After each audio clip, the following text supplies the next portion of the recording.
statement abang kemarin heboh atau menuai kontroversi di masyarakat netizen. Artinya mereka kecewa dengan statement abang yang diduga menyudutkan Peggy Setiawan yang sekarang ditahan. Seperti apa mungkin tanggapan abang sendiri? Pernyataan saya kemarin tidak ada maksud untuk menyudutkan atau mengatakan bahwa Peggy Setiawan lah pelakunya. Tetapi saya katakan Peggy Setiawan itu punya 2-3 KTP atau punya 3 nama. Kata polisi, orang tuanya juga punya 2 atau 3. Orang tuanya memperkenalkan Peggy Setiawan bukan anaknya tapi keponakan. Kemudian kata polisi STNK motornya yang hilang itu ada sama Peggy Setiawan. Nah, atas dasar-dasar pertimbangan seperti itulah saya mengatakan itu Peggy Setiawan patut dicurigai sebagai pelaku. Nah, kemudian atas dasar apa dia punya 2-3 KTP atau ganti nama gitu loh. Nah, saya kan dari dulu namanya sama, satu. Orang tuanya mengatakan dia ponakan, itu kan perlu dipertimbangkan. Jadi tidak mengatakan bahwa Peggy Setiawan lah pelaku. Nah, kemudian mengenai pemerkosaan itu, kita tidak tahu siapakah pelakunya sampai polisi menemukan dan menyerahkan kepada jaksa. Jaksa nanti membawa ke pengadilan. Di pengadilan nanti akan diuji apakah orang itu bersalah apa tidak gitu. Tapi abang kemarin artinya meyakini bahwa Peggy Setiawan diduga pelakunya, bang?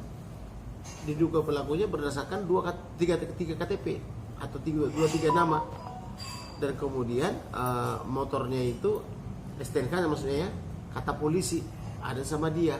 Nah, bagaimana motor yang dicurigai atau yang diduga sebagai motor daripada pelaku itu ada sama dia, tapi motornya tidak ada STNK-nya saja gitu loh. Bang, soal keterangan saksi bang, ada yang mengatakan bahwa Peggy ini dulu tukang bakso. Itu bisa menjadi alasan kuat nggak untuk nantinya itu menjadi saksi dan dia dilepaskan gitu? Karena kan ini kan yang harus diperoleh dari kepolisian bukti kan, dan ada saksi kan seperti itu bang. Kalau abang melihat ada kemungkinan seperti itu nggak? Apapun profesinya, kalau dia ada di situ dan dia mau melakukannya, maka dia adalah tersangkanya. Karena tidak ada mengatakan bahwa yang memerkosa itu atau yang membunuh itu adalah elit. Nah, tetapi dikatakan di situ bisa berperan sebagai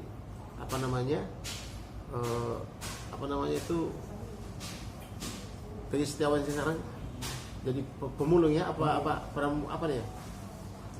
Jadi kuli bangunan. Mohon maaf, kuli bangunan bisa juga. Karena tidak ada membatasi orang berdasarkan pekerjaan gitu.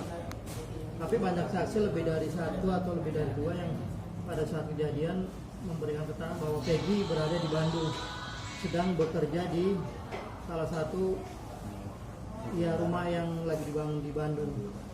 Seperti apa bang?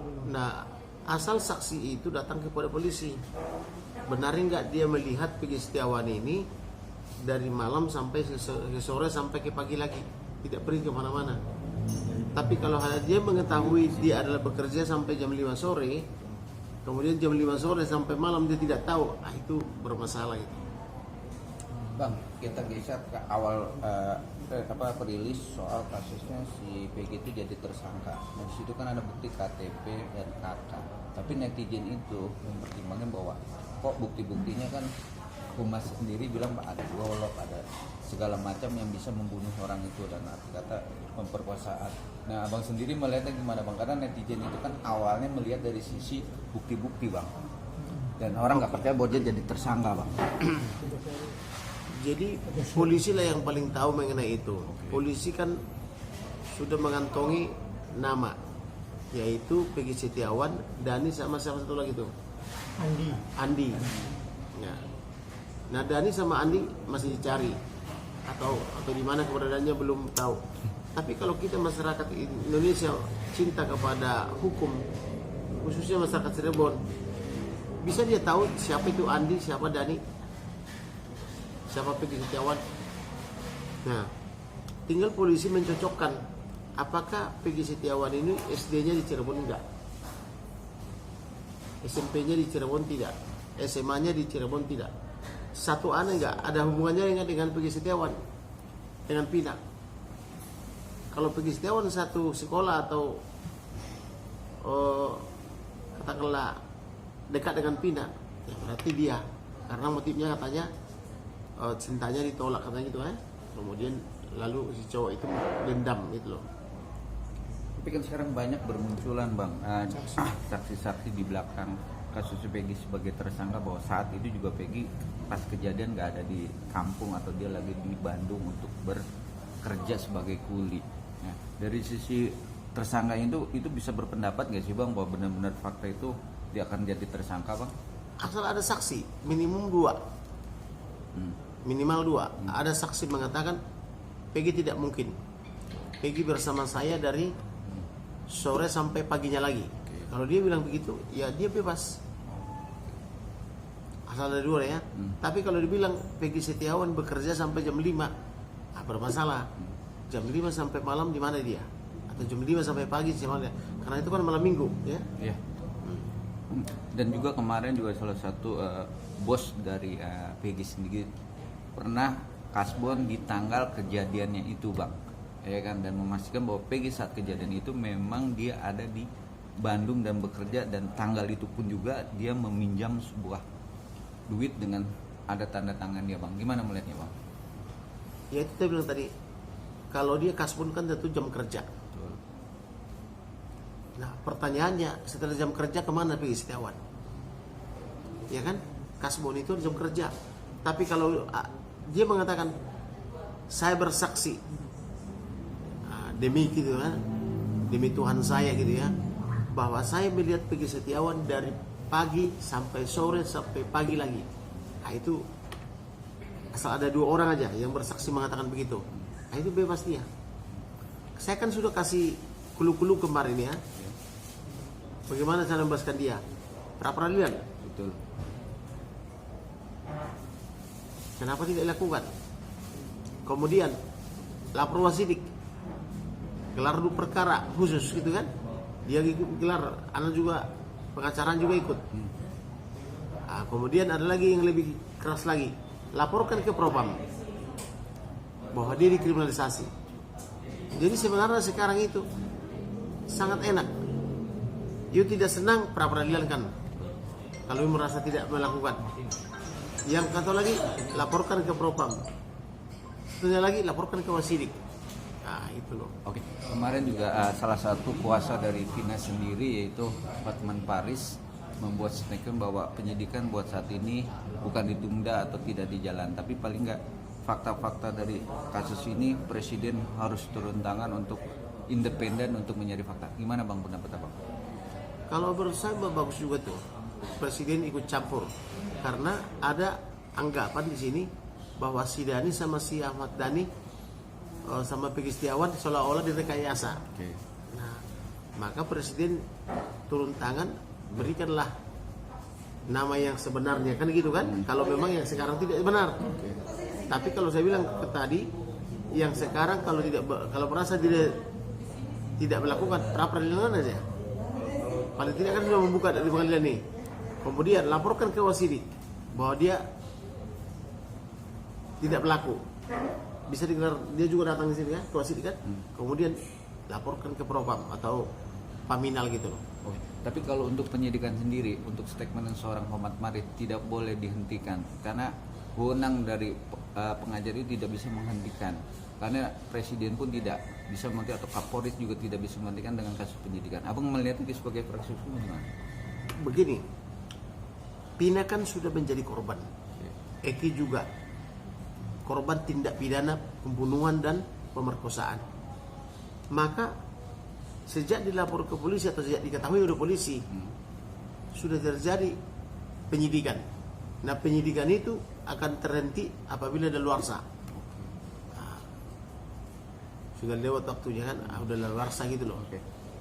Apalagi sekarang digembur-gemburkan lagi soal Pina, dia harus menyidik. Jadi abang tidak setuju atau tidak berpendapat bahwa kasus Iya, ini ya memang penyidikan itu berjalan terus. tidak boleh dihentikan, bang? Iya. Bang, kemarin ada statement dari mantan Menko Polhukam Pak Mahfud MD juga bilang kalau presiden turun artinya seminggu juga bisa diselesaikan. Itu gimana, Bang? Iya, kalau memang presiden ikut campur, itu hambatan-hambatan itu akan sirna.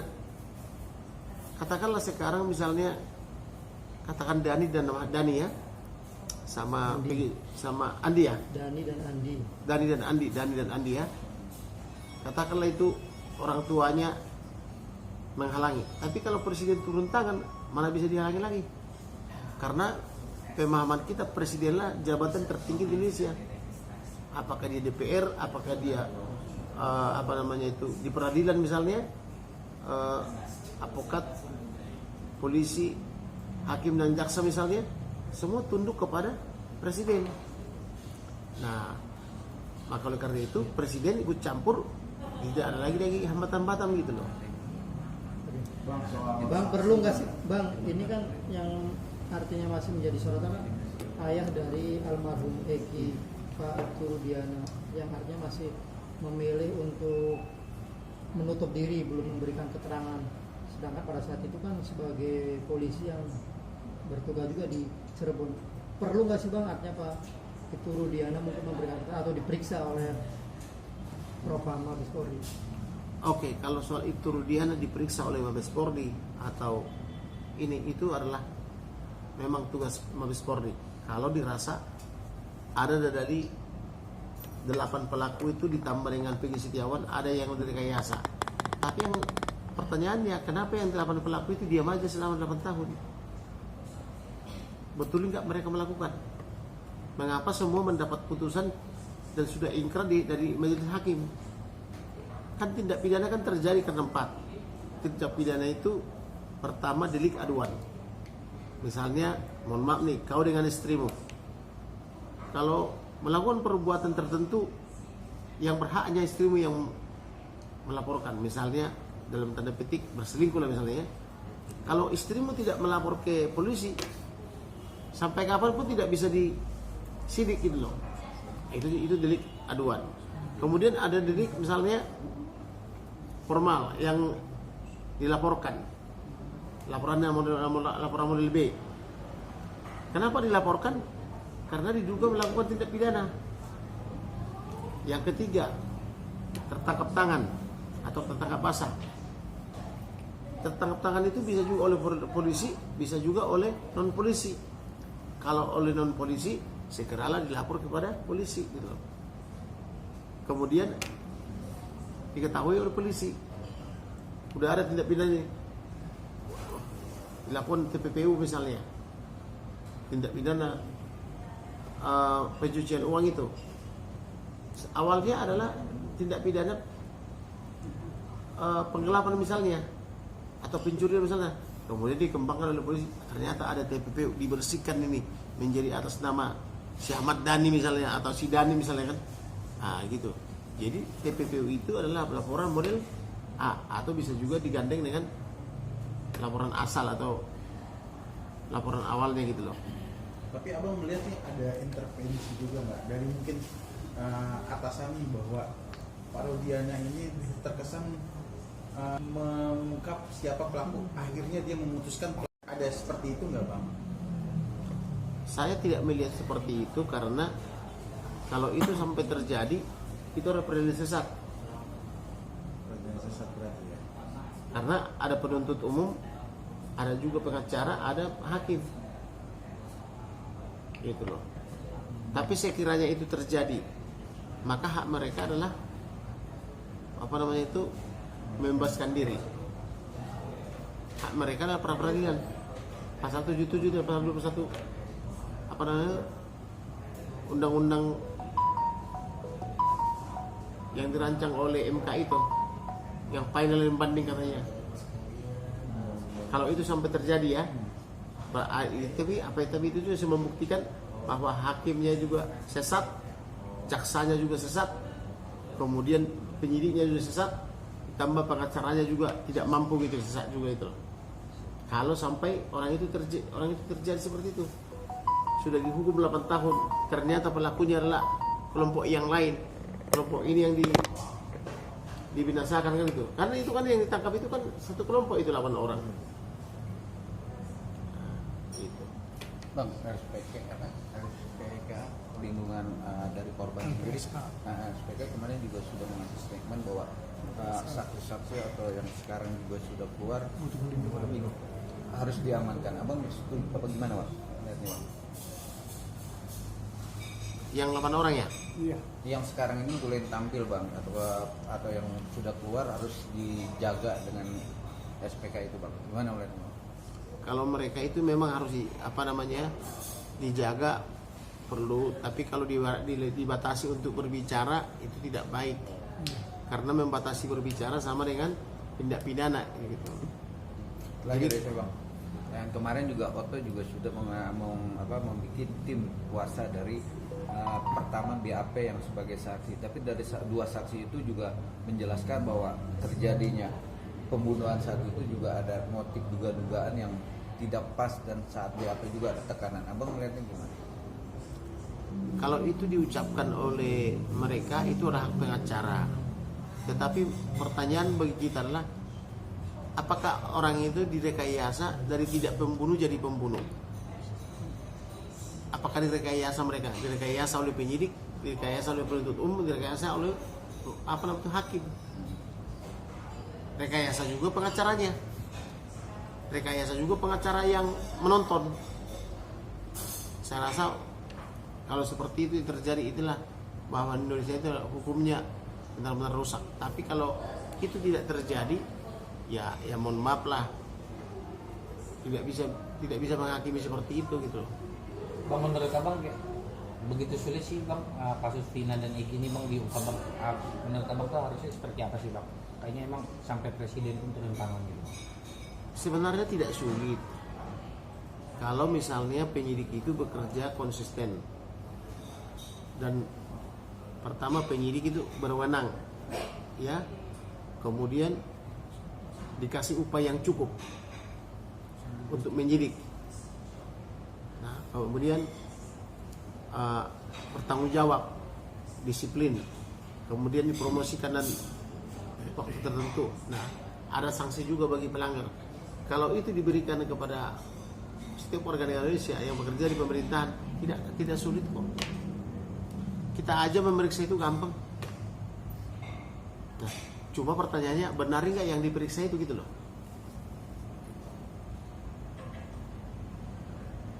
Gitu loh, Pak. Udah cukup.